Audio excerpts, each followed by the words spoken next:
ये कहानी एक धोखेबाज लड़की की जो एक आदमी को अपने प्यार की जाल में फंसाकर उसे उसके ही घर में लॉक कर देती है और उसे टॉर्चर करके उसके सारे पैसे हथियाने की कोशिश करती है। मूवी की शुरुआत में हम क्रिस को देखते हैं। क्रिस एक सॉफ्टवेयर इंजीनियर है और वह शहर की भीड़ भाड़ से दूर एक बड़े से घर में अकेला रहता है। क्रिस को उसकी वाइफ का फ़ोन आता है और वो उससे पूछती है कि तुमने अभी तक डिवोर्स के पेपर्स पर साइन किए कि नहीं, जिस पर क्रिस उसे कहता है कि उसे सोचने के लिए थोड़ा और समय चाहिए, वो इतनी जल्दी इतना बड़ा फैसला नहीं ले सकता। क्रिस उसे कहता है कि अब तो मैंने तुम्हारे लिए अपनी कंपनी भी भेज दी है, कम से कम अब तो मेरे साथ रहो। पर जैमी को पता था कि उसने यह काम सिर्फ और सिर्फ पैसों के लिए किया है, न कि उसके लिए। जैमी ने उसे डिवोर्स देने का मन बना लिया था और क्रिस इस बात से काफ़ी टूट गया था। उसकी बेटी जैमी से कहती है कि आप डैड से प्यार नहीं करती, इसलिए उन्हें छोड़ रही है। पर जैमी अपनी बेटी को समझाती है कि ज़रूरी नहीं है कि अगर दो लोग साथ नहीं हैं तो वह एक दूसरे से प्यार भी ना करें। उनके रिश्ते में इतनी बड़ी दरार का कारण था क्रिस की कंपनी, जिसमें वह अपना सारा टाइम एसेस करता था और जैमी को बिल्कुल टाइम नहीं देता था। एक रात क्रिस घर का कुछ सामान लेने के लिए ग्रोसरी स्टोर जाता है। क्रिस वहां शॉपिंग कर ही रहा था कि तभी उसे वहां एक लड़की दिखाई देती है जो पूरी भीगी हुई थी। इस लड़की का नाम स्काई है और वो यहाँ वाइन लेने आई थी। स्काई को पता नहीं था कि इतनी सारी वाइन्स की बोतल में सबसे बेस्ट वाली कौन सी है। वहां आसपास कोई नहीं था, इसलिए वह क्रिस से मदद मांगती है। एक अच्छे आदमी की तरह क्रिस भी उसकी मदद कर देता है और दोनों में काफ़ी होलस बातें होती हैं। बाद में जब क्रिस अपने घर आ रहा था तभी वह देखता है कि स्काई स्टोर के बाहर खड़ी होकर परेशान हो रही थी। पूछने पर उसे पता चलता है कि बारिश की वजह से उसकी टैक्सी कैंसिल हो गई है और स्काई के पास उसके घर तक जाने के लिए कोई व्हीकल भी नहीं था। क्रिस उसे लिफ्ट ऑफर करता है और कहता है कि चलिए मैं आपको आपके घर छोड़ देता हूँ।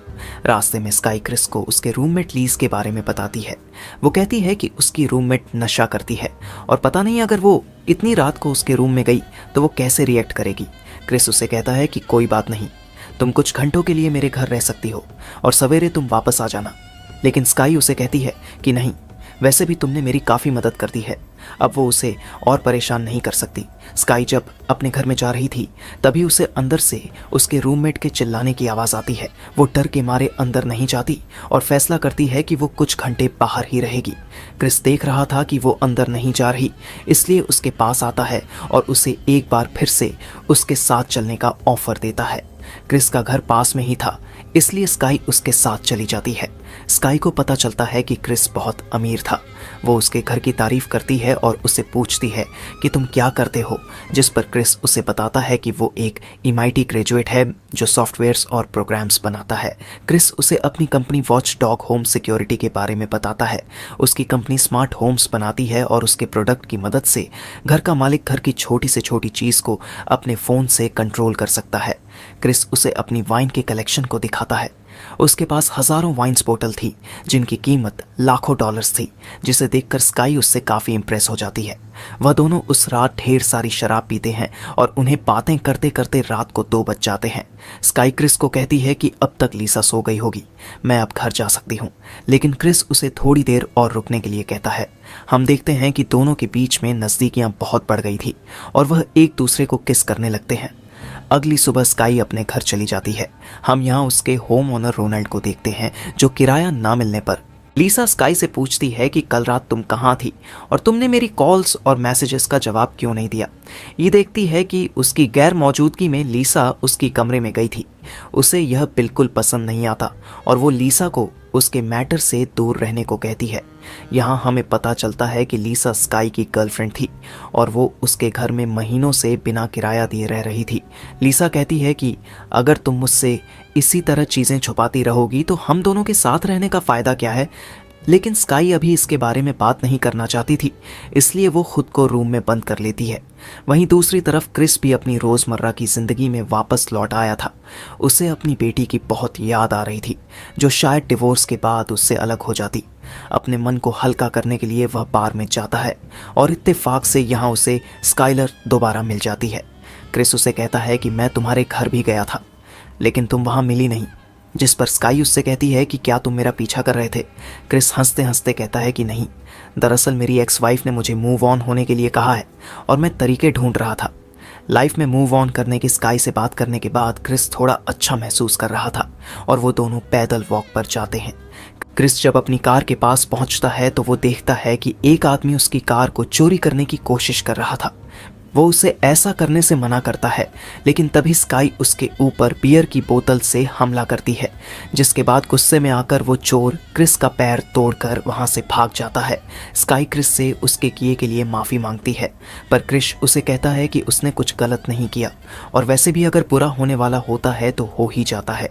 क्रिस चाहता तो अपनी देखभाल के लिए वो एक नर्स को रख सकता था, लेकिन वह स्काई अपॉइंटमेंट मेट को छोड़कर उसके घर में शिफ्ट होने के लिए कहता है।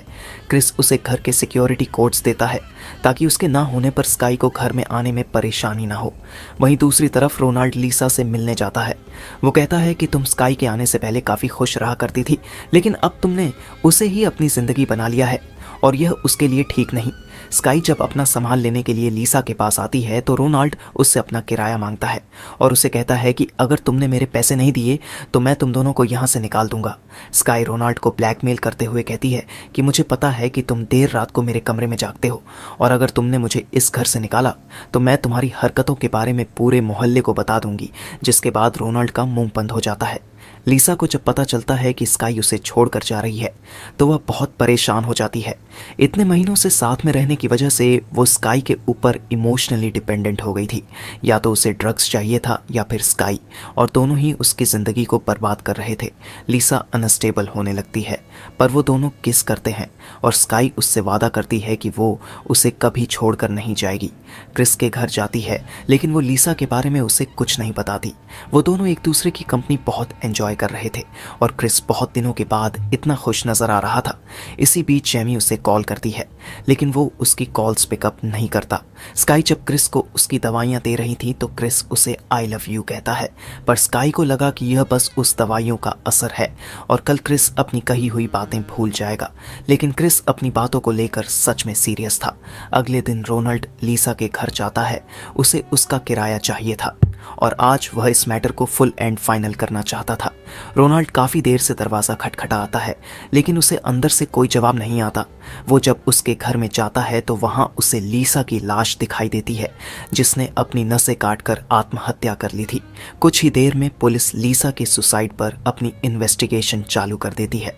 रोनाल्ड उन्हें बताता है कि लीसा के साथ उसकी गर्लफ्रेंड स्काई भी रहती थी, लेकिन जब पुलिस अपने रिकॉर्ड चेक करती है तो उन्हें स्काई नाम की लड़की की कोई आइडेंटिटी नहीं मिलती। स्काई रातों रात कहीं गायब हो गई थी और उसके होने की पुलिस के पास कोई ठोस सबूत नहीं थे। क्रिस जब अपनी वाइफ का कॉल पिकअप करता है तो वो उसे बताता है कि एक छोटे से एक्सीडेंट की वजह से उसके पैर में फ्रैक्चर आ गया है और वह कहीं जा नहीं सकता, इसलिए उसे डिवोर्स पेपर पर साइन करने के लिए थोड़ा और समय चाहिए। क्रिस उसे स्काई के बारे में कुछ नहीं बताता, पर जेमी उसके लिए थोड़ा परेशान थी, इसीलिए वो उसे कहती है कि नेक्स्ट फ्राइडे वो उससे मिलने आएगी। स्काई जब नहा रही थी तो क्रिस की नज़र उसके पर्स पर जाती है। उसके अंदर वो लीसा की फ़ोटो देखता है, लेकिन तभी स्काई उसे उसकी पर्स में ताका-झाकी करते हुए देख लेती है। क्रिस अपनी इस हरकत के लिए बहुत शर्मिंदा था, पर स्काई उसकी इस बात का बुरा नहीं मानती। वो दोनों उस दिन भी इंटीमेट होते हैं और स्काई ने क्रिस का भरोसा पूरी तरह से जीत लिया था। अगली सुबह जब उसकी नींद खुलती है तो वो हमेशा की तरह अपना हाथ अपने फ़ोन की तरफ बढ़ाता है, लेकिन उसका फ़ोन वहाँ पर नहीं था। अपने फ़ोन को ढूंढता हुआ जब वो बाहर आता है तो उसकी नज़र अपने स्मार्ट डिवाइस पर जाती है और वो सभी के सभी स्विच ऑफ हो गए थे। क्रिस टीवी पर न्यूज़ देखता है और उसे ये चलता है कि स्काई की रूममेट यानी लीसा मर चुकी है। स्काई जब वापस लौटती है तो क्रिस उससे उसके फ़ोन के बारे में पूछता है, लेकिन स्काई उसकी बातों को इग्नोर कर देती है और कहती है कि चलो पहले कुछ खा लो। क्रिस को एक ज़रूरी कॉल करना था, जिसके लिए स्काई उसे अपना फ़ोन देने को तैयार थी, लेकिन वह चाहती थी कि क्रिस पहले कुछ खा ले। स्काई उससे पूछती है कि क्या हुआ, तुम इतने परेशान क्यों हो, जिसके बाद क्रिस उसे लीसा के बारे में बताता है और कहता है कि तुम्हारे रूममेट को किसी ने मार दिया है। लेकिन यह सुनने के बाद भी स्काई बिल्कुल भी रिएक्ट नहीं करती। क्रिस उसे पुलिस को फ़ोन करने को कहता है, जिस पर स्काई उसे कहती है कि क्या मैं पागल हूँ जो पुलिस को फ़ोन करूँगी, मुझे पता है कि उसे किसने मारा है। यहाँ क्रिस को पता चलता है कि स्काई ने ही उसे मारा था, क्योंकि वह उसे उसके घर में शिफ्ट होने से रोक रही थी। स्काई उसे बताती है कि मुझे वह लड़की बिल्कुल पसंद नहीं थी, लेकिन उसके साथ रहना मेरी मजबूरी थी, क्योंकि उसके अपार्टमेंट से तुम्हारा घर साफ साफ दिखाई देता था। क्रिस को पता चलता है कि स्काई पिछले 2 महीनों से उसके ऊपर नजर रख रही थी। उसे क्रिस के बारे में सब कुछ पड़ा था। वो कब जागता है, कब सोता है, कब बाहर जाता है, और सबसे ज़रूरी बात, वह ज़्यादातर अकेले रहता है। उसके घर में कोई आता जाता नहीं था, और इन सब आदतों की वजह से क्रिस उसके लिए परफेक्ट टारगेट बन गया था, और शुरुआत से यह उसे फंसाने की चाल थी। क्रिस उस पर हमला करके वहाँ से भागने की कोशिश करता है, लेकिन स्काई उसे टीजर गन से बेहोश कर देती है। दूसरी ओर रोनाल्ड जब अपने अपार्टमेंट को साफ करने के लिए स्काई के रूम में जाता है तो उसे वहाँ पर एक टेलीस्कोप दिखाई देता है, जिसकी मदद से स्काई क्रिस पर नजर रखा करती थी। रोनाल्ड जब उस टेलीस्कोप से बाहर की ओर देखता है तो उसे एक लड़की दिखाई देती है जो बिना कपड़ों के योगा कर रही थी। वहीं दूसरी तरफ स्काई क्रिस से कुछ सवाल पूछती है, और जब क्रिस उसके सवालों के जवाब नहीं देता तो वह उसे जोर से लात मारकर नीचे गिरा देती है। स्काई को उसके सभी अकाउंट्स के पासवर्ड, उसके सिक्योरिटी कोड्स, उसकी सारी पर्सनल डिटेल चाहिए थी, ताकि वह उसके करोड़ों रुपए को अपने बैंक में ट्रांसफ़र कर सके। क्रिस जानता था कि इस तरह तो स्काई उसे बर्बाद कर देगी।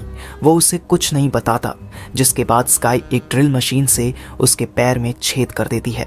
क्रिस दर्द के मारे चिल्ला रहा था, लेकिन वहाँ उसकी सुनने वाला कोई नहीं था। वहीं रोनाल्ड जब अपना टेलीस्कोप घुमाता है तो उसे वहाँ पर स्काई दिखाई देती है।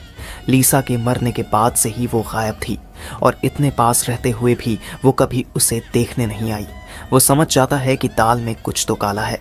टॉर्चर के बाद क्रिस ने स्काई को अपनी बैंक की डिटेल्स बता दी थी, जिसके बाद स्काई उसके सारे पैसे अपने अकाउंट में ट्रांसफ़र कर लेती है। अभी तो उसने क्रिस को लूटने की शुरुआत ही की थी। वह चाहती थी कि क्रिस अपने बैंकर और ब्रोकर से बात करके अपने करोड़ों के शेयर को बेचकर उससे मिलने वाले पैसे को भी उसकी फेक कंपनी में ट्रांसफ़र कर दे। वीडियो कॉल पर क्रिस का ठीक दिखना बहुत ज़रूरी था, नहीं तो लोगों को उसके ऊपर शक हो जाता। स्काई जब उसके हाथ खोल रही थी तभी क्रिस उस पर हमला कर देता है और उसे मारने की कोशिश करता है, लेकिन स्काई एक सीजर से उस पर हमला करके उसे बुरी तरह से घायल कर देती है। वो क्रिस को उसके बीवी और बच्चे की लाइव फुटेज दिखाती है और कहती है कि अगर उसने दोबारा हमला किया तो मेरे आदमी उन दोनों को मार देंगे। स्काई उसके घर के इंटरनेट कनेक्शन और टेलीफोन वायर को काट देती है, जिसके बाद क्रिस के पास मदद की कोई उम्मीद नहीं बचती। क्रिस का घर भी सोने की खदान से कम नहीं था।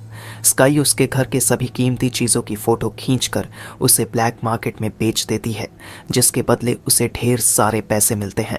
एक आदमी उन सभी चीज़ों को पिकअप करने आता है और हम देखते हैं कि यह वही आदमी था जिसने उस रात क्रिस का पैर तोड़ा था। उसने क्रिस को उसकी व्हील चेयर से बांधकर उसे लाचार बना दिया था, और उसकी मदद करने वाला कोई नहीं था सिवाय उसकी वाइफ के, जो फ्राइडे को उसे मिलने आने वाली थी, जिसके बारे में स्काई को कानों कान खबर नहीं थी। रोनाल्ड जो हर रोज़ काकाई पर नज़र रख रहा था, वो एक दिन उससे मिलने जाता है। काफ़ी देर तक आवाज़ लगाने के बाद जब उसे कोई जवाब नहीं आता तो खिड़की तोड़कर अंदर घुस जाता है और देखता है कि स्काई ने तो घर के मालिक को ही घर में बंदी बना दिया था। घर में लगे सिक्योरिटी सिस्टम से स्काई को पता चल गया था कि रनल ने उसे ढूंढ लिया है, जिसके बाद वह घर की तरफ वापस मुड़ जाती है। बजे की तुरंत उसकी मदद करने के रोनाल्ड क्रिस का मजाक उड़ाता है और उसे कहता है कि तुम लोगों का पैसा ही तुम्हारी सबसे बड़ी कमजोरी होती है। क्रिस उसे तुरंत पुलिस को फ़ोन करने को कहता है, क्योंकि स्काई वहाँ कभी भी आ सकती थी, लेकिन रोनाल्ड उसकी मजबूरी का फ़ायदा उठाना चाहता था और वो उसे रेस्क्यू करने के बदले में उससे ढेर सारे पैसे मांगता है। क्योंकि क्रिस के पास कैश नहीं था, इसीलिए वह उसे एक पेंटिंग ले जाने को कहता है जिसकी कीमत $7 मिलियन थी। रनल जब उसकी रस्सी काट रहा था तभी वह मॉनिटर में स्काई को देखते हैं, जो वापस लौट आई थी। रनल को मारने के लिए उसके हाथ में एक धारदार तलवार थी, जिसे देखकर वह वहां से भागने की कोशिश करता है, पर अफसोस उसने बहुत देर कर दी थी। स्काई उसे मारने के लिए उसका पीछा करती है और इसी बीच क्रिस खुद को छुड़ाने की कोशिश करता है। वह अपने टूटे पैर के साथ किसी तरह कार तक पहुंचता है, लेकिन कार लॉक थी, जिसके बाद अब एक स्नो बाइक लेकर वहां से भाग जाता है। रोनाल्ड स्काई से कहता है कि वह उसके बारे में किसी को नहीं बताएगा, लेकिन फिर भी स्काई उसे मार डालती है। दूसरी तरफ क्रिस, जो भागते भागते बहुत दूर आ गया था, उसकी बाइक एक चट्टान से टकरा जाती है, जिसके बाद वह सीधा सड़क पर आ गिरता है। एक आदमी उसकी मदद करता है और उससे पूछता है कि तुम ठीक तो हो ना। लेकिन क्रिस बहुत घबराया हुआ था। वो उसे तुरंत पुलिस को फ़ोन करने को कहता है। वो आदमी क्रिस को वहाँ से दूर ले जाता है और पुलिस को फ़ोन लगाता है। क्रिस उन्हें बताता है कि उसके ऊपर एक लड़की ने हमला किया है और उसकी पहचान का इस्तेमाल करके उसने उसके सारे पैसे लूट लिए। पर वो इतना डरा हुआ था कि उसका ध्यान इस बात पर बिल्कुल नहीं जाता कि वो आदमी उसे कहाँ ले जा रहा था। हम देखते हैं कि कंग फिर से अपने घर पहुंच गया था और वह फ़ोन पर पुलिस से नहीं बल्कि स्काई से बात कर रहा था। इस आदमी का नाम सेबेस्टियन है और यह भी स्काई के साथ मिला हुआ था। उन्होंने क्रिस को फिर से पकड़ लिया था और अब तो क्रिस ने यहाँ से जिंदा बचकर निकलने की उम्मीद ही खो दी थी। सेबेस्टियन ने ही स्काई को सारे पैतले सिखाए थे और इन सब का मास्टरमाइंड वही था। वह दोनों क्रिस को बांधकर ऊपर वाले कमरे में इंटीमेट होते हैं और क्रिस अपनी गलती के लिए खुद को कोस रहा था। स्काई क्रिस को कहती है कि तुम मुझे जितना प्यार करते हो वेस्टन मुझे उसका आधा भी नहीं करता। क्रिस उसे कहता है कि मैं तुमसे प्यार करने लगा था और अगर तुम चाहती तो ये सब तुम्हारा ही होता, लेकिन तुमने मुझे धोखा दिया। उन्होंने क्रिस का सब कुछ छीन लिया था और क्रिस भी उसे यही कहता है कि अब मेरे पास कुछ नहीं है। लेकिन स्काई जानती थी कि वो झूठ बोल रहा है क्योंकि उसके लॉकर में $14 मिलियन के बॉन्ड रखे हुए थे जिसे सिर्फ उसके फिंगरप्रिंट से खोला जा सकता था क्रिस को। बस इसीलिए उन्होंने जिंदा रखा था, नहीं तो वो कब का मर चुका होता। लेकिन ज़्यादा देर के लिए नहीं, क्योंकि सेबेस्टियन उसका अंगूठा काट लेता है और अब उसकी उल्टी गिनती शुरू हो गई थी। अगले दिन यानी फ्राइडे को, जैसा कि जेमी ने क्रिस से वादा किया था, वह अपनी बेटी के साथ क्रिस से मिलने जाती है। जेमी देखती कि घर की बहुत बुरी हालत थी और फर्श पर खून गिरा हुआ था। इससे पहले वो कुछ समझ पाती, वहाँ स्काई आ जाती है और वो उससे कहती है कि क्रिस अभी सो रहा है और वो उनसे नहीं मिल सकता।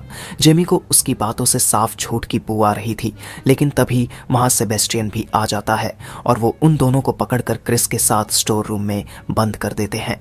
जेमी उसकी यह हालत देखकर रोने लगती है, पर क्रिस उन्हें चुप कराता है और कहता है कि हमें यहाँ से जल्दी निकलना होगा।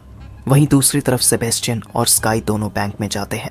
उनके पास लॉकर को एक्सेस करने के लिए क्रिस का कटा हुआ अंगूठा था। वो जब ऑथेंटिकेशन के लिए फिंगर स्कैन करते हैं तो 5 से 6 बार उसका प्रिंट काम नहीं करता। बैंक को उनके ऊपर शक हो जाता है, लेकिन तभी लॉक खुल जाता है और वो दोनों पकड़े जाने से बाल बाल बचते हैं।